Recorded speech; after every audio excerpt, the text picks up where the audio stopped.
it's one of the things. It's tough because I'm naturally a fairly self-centered person, but I do find that when I can do stuff, for other people, it actually improves my life way more than the stuff I do for myself.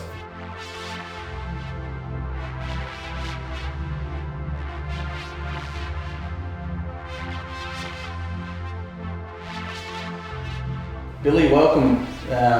Maybe just going to have a casual chat, talk about your career and your time to date.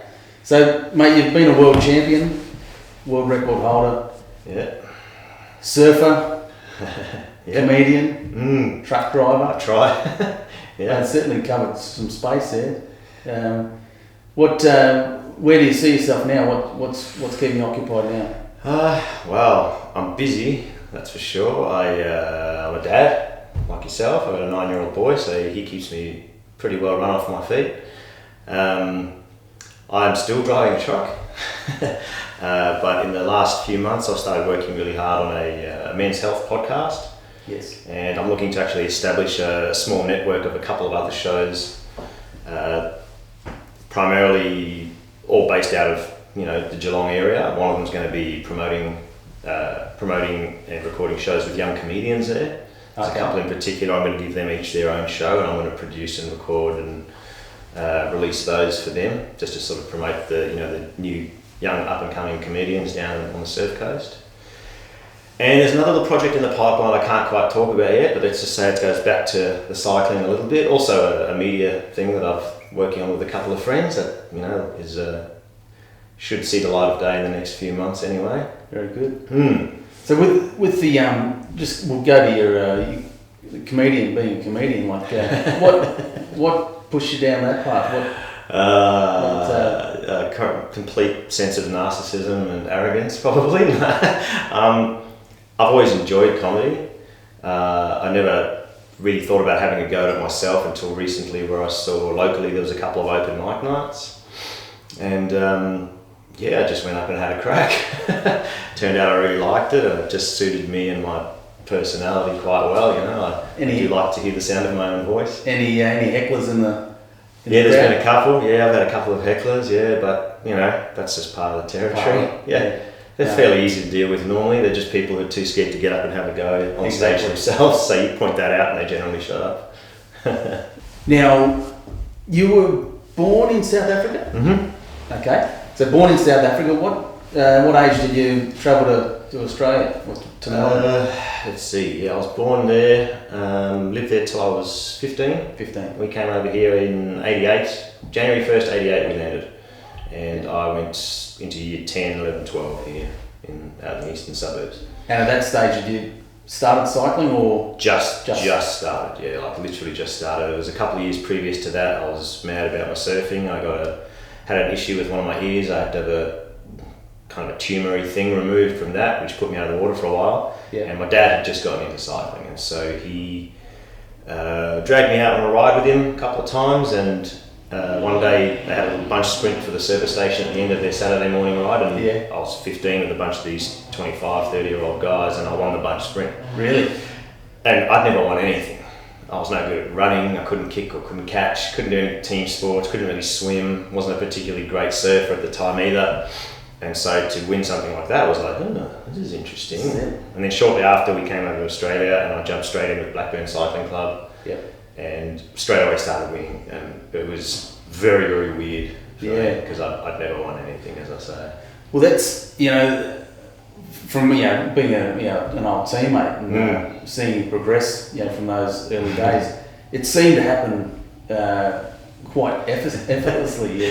You just looked like you were natural on the bike. It was smooth. It was just like you were part of the bike. Like, is that something you worked hard on, or you just something you just had? That was just there, and that was I can't really even take credit for it. I mean, it's just something that early on, talent ID coach at Blackburn Cycling Club just pulled me aside and basically said, you've got the thing that bike riders need. You've got that, the efficiency, the style, the right physiology. I didn't know what any of these things meant. It was there. Yeah, it was just there.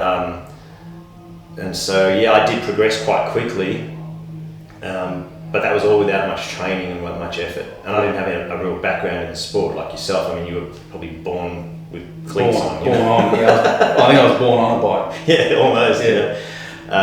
So for me, I didn't have any of that background. So when I suddenly came up against guys who had the same talent as me, but had also been training all their lives, that's when I really struggled. But that was when Hilton Clark put me to work with Dave Sanders. Yes. And then I took that next step. Yeah. So at that stage there, I raced state champs against you, and you often remind me of it. I was going to bring it up if you didn't. Well, let's go. My greatest achievement in cycling is that I've beaten you in every state kilo title we've ever ridden together. You got me. Yeah. And not even your strength, not even your discipline as well. It was what I wanted to do though, funnily enough, because when I first came to Australia in '88, Martin Vinnicombe was world champion. Yes. And it was the first time I'd ever seen a world cycling champion. I saw him in the Rainbow Stripes. And to go even a little bit before that, when my dad was getting into cycling, my mum bought him a jersey one year for Christmas. Yeah. And she just picked out a nice looking one at a shop, and it was a woolen long sleeve rainbow jersey. Yes.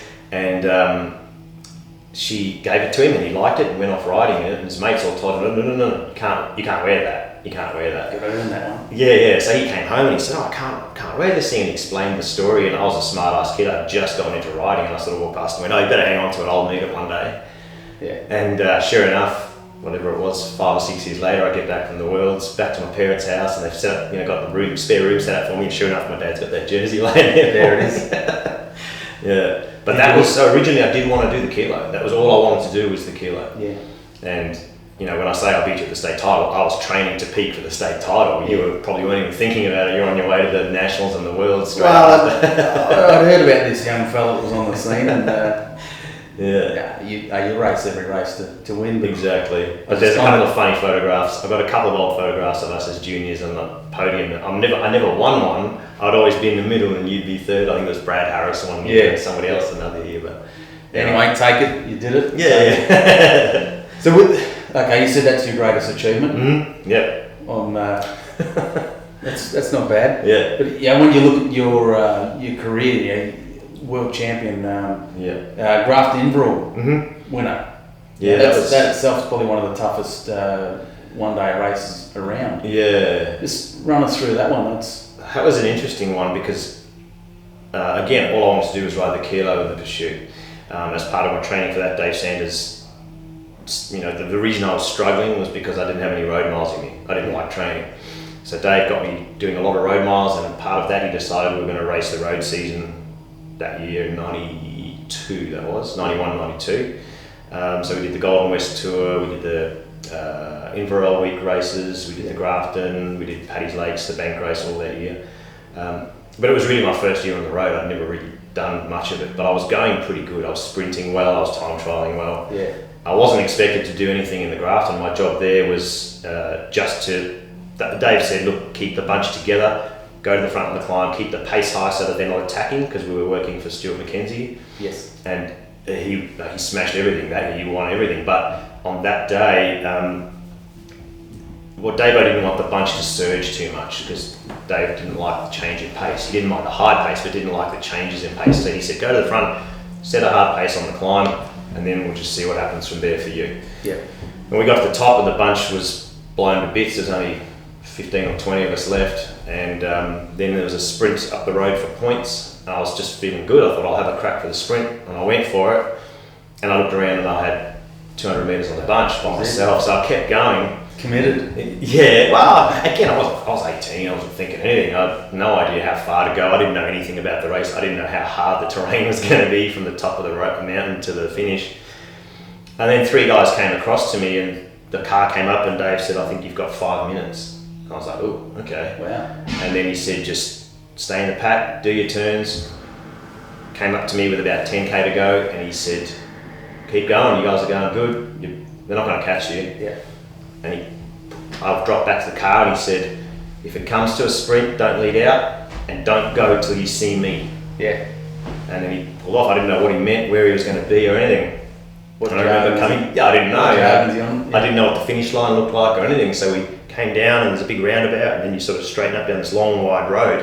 And there's crowds down both sides of the road. I'm like looking, I'm third wheel, out of the four. I'm just looking, I don't know what to do. My line's getting closer and closer, and suddenly Big Dave, and Dave's a big dude, jumps out of the crowd. He does get a bit excited. Yeah, I've got a photo, and he's jumped out, he's got his fist in the air, and bang, I went. That was it? Yeah, crossed the line first, and realised I was scratching my head going, what just happened there? Like, what? And didn't understand the significance of the race at all either. So it wasn't until later at the presentation dinner that I was like, wow, okay, this might be a pretty big deal. Well, as I've said, probably one of the toughest. Never ridden it, I've driven it. Yeah. My brother was racing, but the significance of it, certainly a great achievement. Yeah. So that, I suppose so 92, that then led you to national team, I would say, world champs. Yeah. So that, just give us an idea, the training, obviously you'd done in preparation for Grafton Enverall, but then stepping into the national programs, like 35,000 Ks a year? 38,000 in 10 months we did that year. There you go. Yeah. The weird thing with that year too was I'd sort of given up on ever getting there, and I make it sound like I'd been trying for my whole life. No, Couple of years?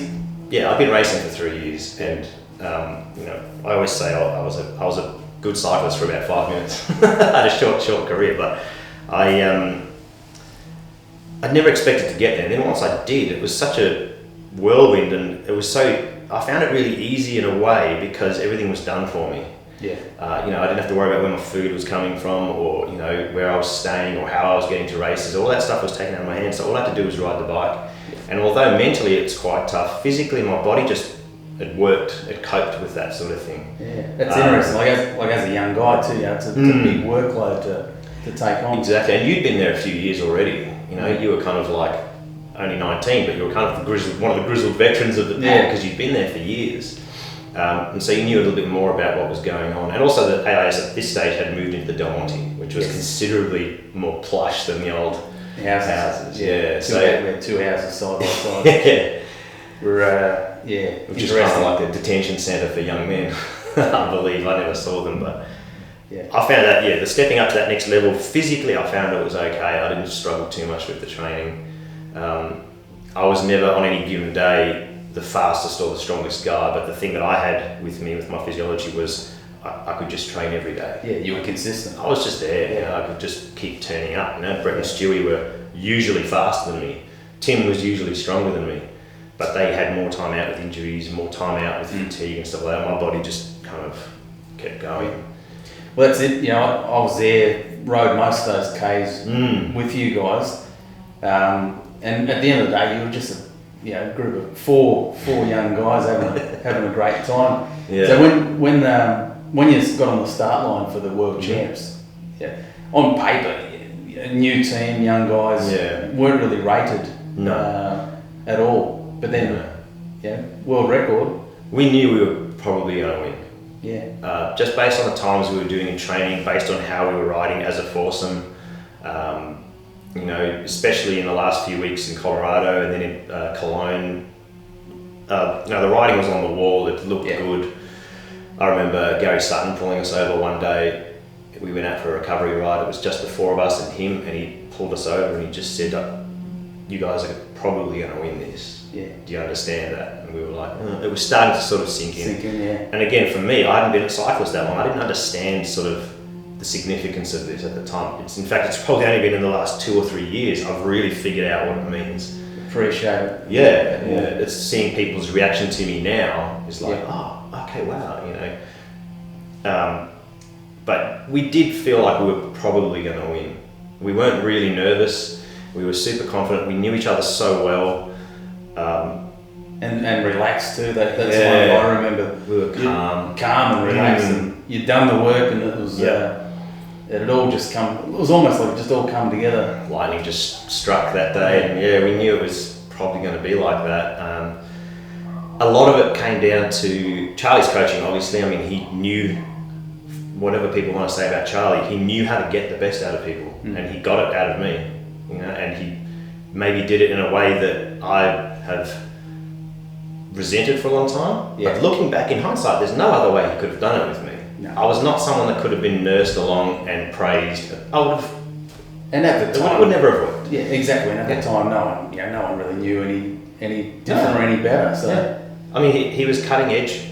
Yeah. Back then, you can't question that. A world record rainbow bands, mate. That's you can't get much better than that. No, you can't. And I think one of the things that people keep reminding me of that I didn't understand at the time was that was one of the first times, and I think possibly the last time, that only 4 guys broke a world record. Yeah. Because every year now it's 5 or 6 people. They sub out people in every round. Yeah.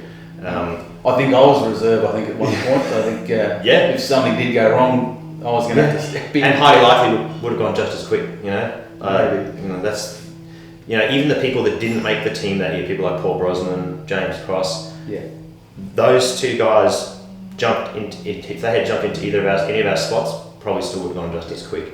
Yeah. And it was harder to make the team that year than it was to win the world title. I think. Good point. It was amazing, and it's funny. For me, as a completely different discipline, the 1K time trial, but as a teammate, to see you guys win, and as I said earlier, ridden all those kilometres. For me, that was a pretty special time. Yeah. As a mate, but also as a teammate, it was pretty special times. It was amazing, and I hate to live in the past and think what if, but I live in it all the time. Well, also I can't live in the past. I can't remember half of what happened, but at the time, and when I do bump into people like Shane Bannon or Jock Bullen, who was the mechanic at the time, there was something special with the group of us that year. It was just a good tight group. We were all friends, and at the end of the day, we were just all buddies, and we were kids. I wasn't there for the years to come after that, but I do know from stories around the traps that things got a bit difficult when you have pro contracts and things like that, and then conflicts of interest. Now you're kind of businessmen as well, and other stuff comes into it that kind of strains the friendships a bit. We were just kids. Yeah, we were just kids having fun. Got to travel the world. Exactly. Yeah. Pack the suitcase up. Yeah. 10 months later, you're back home. And as I say, the significance of it really is only starting to hit home now for me, because I've been out of the cycling scene for so long. I don't know half the people. I don't know who's won what. Yeah. I don't know who the heroes are or anything like that anymore. And I've just recently started watching it a little bit again, and I see guys like Bradley Wiggins. I'm like, wow, this guy's a genuine rock star of the cycling world. A few days later, he's following me on Instagram. Yeah. And I sent him a message and, oh man, thanks for following me. I'm a bit starstruck. And he goes, dude, I remember watching your race in '93. That's a good thing. Whoa, okay. Yeah. But that's the guy, Brad Wiggins is. He knows, he remembers the past, and he appreciates the guys that were there. Yeah, and he's just a regular dude, I'll take us back to, it was late last year, we had the reunion where got to catch up with a lot of guys from the 90s. Yeah, that was fun. Aussie legends of the 90s, as we can call it. Like, what did that mean to you, to see those guys? It was weird for me because, as I say, my cycling career was so brief. I started it seriously at about 17. At 19, we went to AIS. At 20, world champion, and at 21, 22, I was retired. Yeah. I was in and out, which probably would make your head spin because you literally raced your whole life, Pretty well. Yeah. You probably raced for nearly 30 years.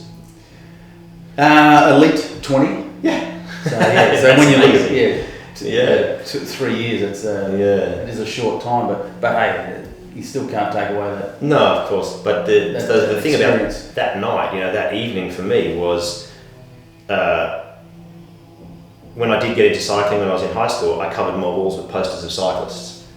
Your Martin Vinnicombes, your Stephen Pates, your Gary Newans, your Wayne McCartneys, your Max Rainsfords, all those guys. And then those guys, most of those guys were there too. Well, now they're like friends of mine, which is really, really weird. I find it strange because they're still like heroes of mine, If I had been 2 years younger than you, there would have been posters of you all over my bedroom wall too, because I wanted to be a kilo rider. Yeah.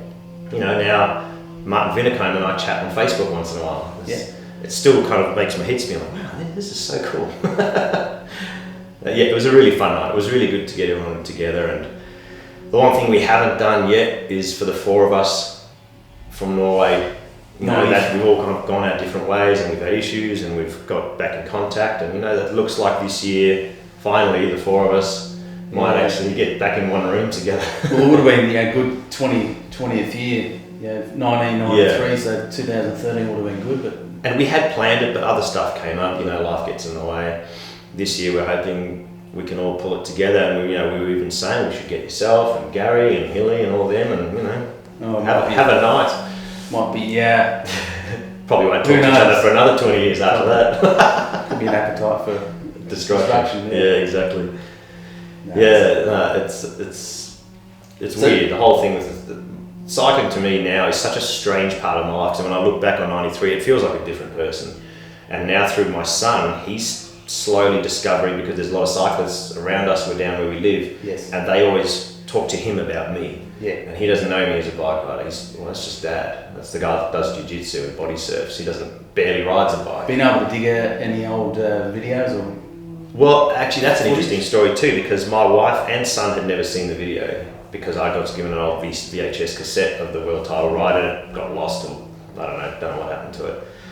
So until maybe 2 years ago, my wife had never seen the race, and so my son hadn't either. And then all of a sudden, somebody popped it up on YouTube, and now they've been able to see it. Yeah.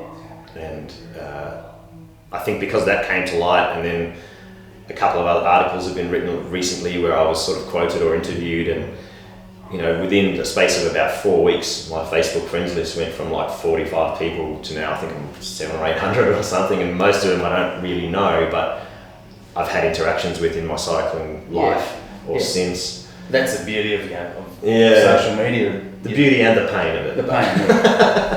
Overall, it's been great. It's been strange for me to have people say, guys who are now pro riders or just sort of retiring, saying that they saw us race and it was one of the things that inspired them, and that's like, wow, that's really weird. But that's the thing, mate. When you think back, like 403 for 4K, on the gear ratio that you rode, you average like 150. 155, 160 revs a minute, that's unheard of now. I think that people think that's legend status stuff. Like, it's strange, it is. You would never do it that way now. No. So I think a lot of people are slowly, that's the wow of the whole. Well, the thing too that I didn't really realise, because when I left cycling, I left it completely. I didn't follow it at all, and I didn't understand. I didn't even realise when they broke our world record. I didn't realise that it wasn't until I think it was nearly 2000. So it stood for virtually 7 years. It was a lead up to Sydney. Where they broke it, and I think the team broke it used 5 riders as well. Yeah. So the running joke between me and Tim is that they still haven't broken it. Until 4 guys do it on steel bikes, they haven't broken it. Mate, spot on. And I suppose you look at tech. You can. I'm not a big believer of comparing errors and that. With technology and all that sort of stuff. But I will say that you guys had old steel frames. Yeah. They were quite. They weren't super light. No, they were heavy. They did the job. And the aerodynamics and the technology bikes, you've certainly got to look at it. Yeah, 4 skinny kids with old steel bikes. That was good. I mean, at the time they were as good as we needed. Obviously, we didn't need any better. No, 4 skinny kids didn't mind having a beer or two as well. Yeah. Maybe can't put that in, but I'm still fond of having a beer. You can leave that in if you like.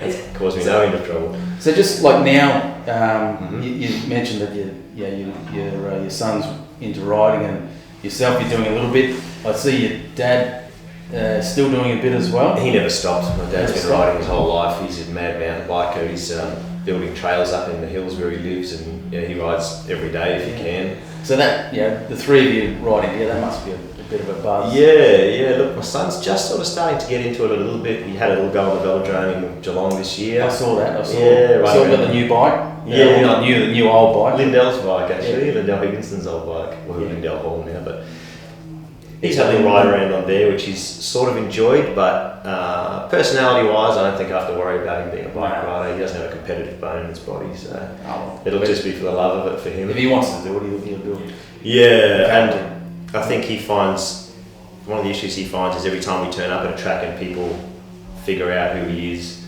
straight away they get into his face, you're going to be a champ, you're going to do this, you're going to do that, and he's 9, he doesn't understand it at all, it just confuses him.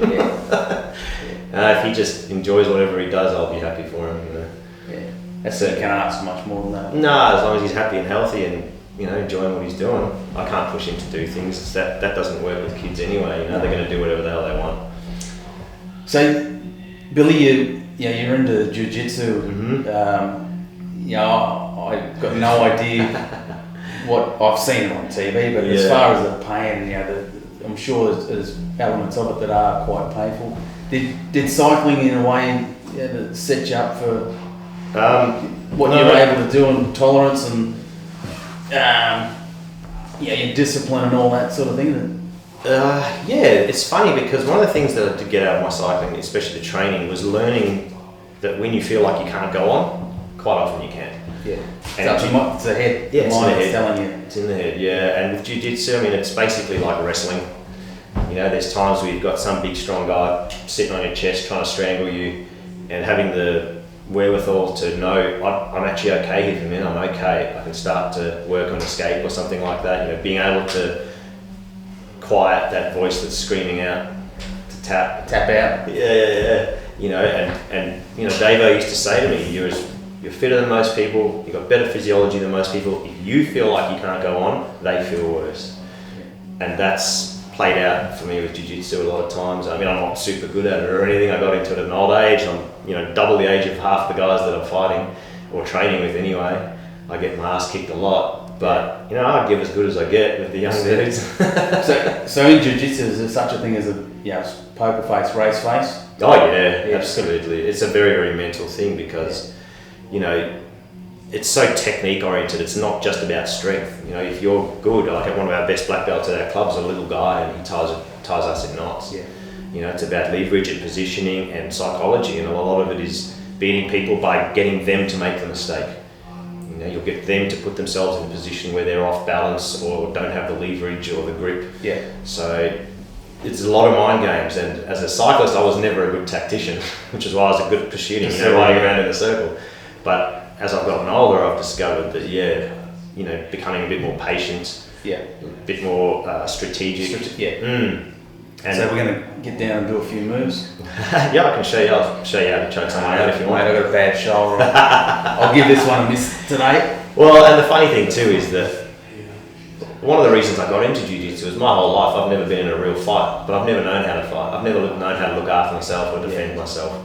And being around guys like yourself and some of the other guys in the cycling community, you guys grew up rough and tumble. You got big brothers that used to beat the snot out of you, so you had to learn to look after yourself. Exactly. And when we'd be out in a bar or a club and trouble would start, I always felt alright when I was around you guys, But it made me want to really learn to look after myself in that sort of way. Not that I get into trouble, but there's a confidence that comes with knowing that if someone grabs me, I know what to do. Yeah.